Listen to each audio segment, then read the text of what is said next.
কি করবে? পশ্চিম সাগরে স্নান করে প্রাচ্য ধুলোকাতা শরীর থেকে মুছে ফেলে পাশ্চাত্যের দুয়ার খুলে ও দেশের মানুষকে ডেকে বলবে, গুড মর্নিং, আমি এসে গেছি, তোমরা সবাই উঠে পড়ো, তাই না?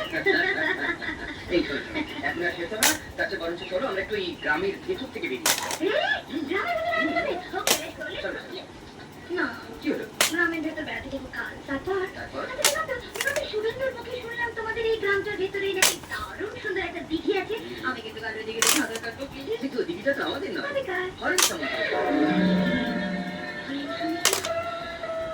দিদা, দিদা, কি হলো তোমার? এই হরেন সামন্ত নামটা শুনে তুমি চমকে উঠলে, তোমার হাত থেকে র্যাকেট পড়ে গেল। ব্যাপারটা কি রে বিয়া? হরেন সামন্ত নামটা যেন আমি কখন কোথায় কার কাছে শুনেছি কিছুতেই মনে করতে পারছি না। ও হয়তো হয়তো দাদুর মুখে শুনে থাকবে। দাদুর মুখে? এই, দাদু, ঠিক আছে, কাল যখন আমি এই দিঘিটাতে সাঁতার কাটবো বা স্নান করবো, তখন তুমি কি করবে? কি করবো? কি করবে? তাহলে শোনো, জল থই থই দিঘির জলে সাঁতার কেটে শালুক তুলে আমি তোমার খোপার চুলে সাজিয়ে দেব গো, সাজিয়ে দেব গো।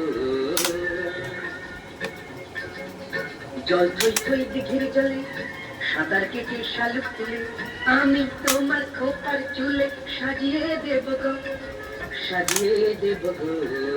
করতেই পারি না। কেন কেন কেন? তখন আমার ভিতে শাড়ি, পাড়ার লোকে কাঁদবে লাড়ি। তখন আমার ভিতে শাড়ি, পাড়ার লোকে কাঁদবে লাড়ি। রাজার আমি যাবো মরে, নিন্দে করবে গো, নিন্দে করবে গো, সবাই নিন্দে করবে গো, লোকে নিন্দে করবে গো।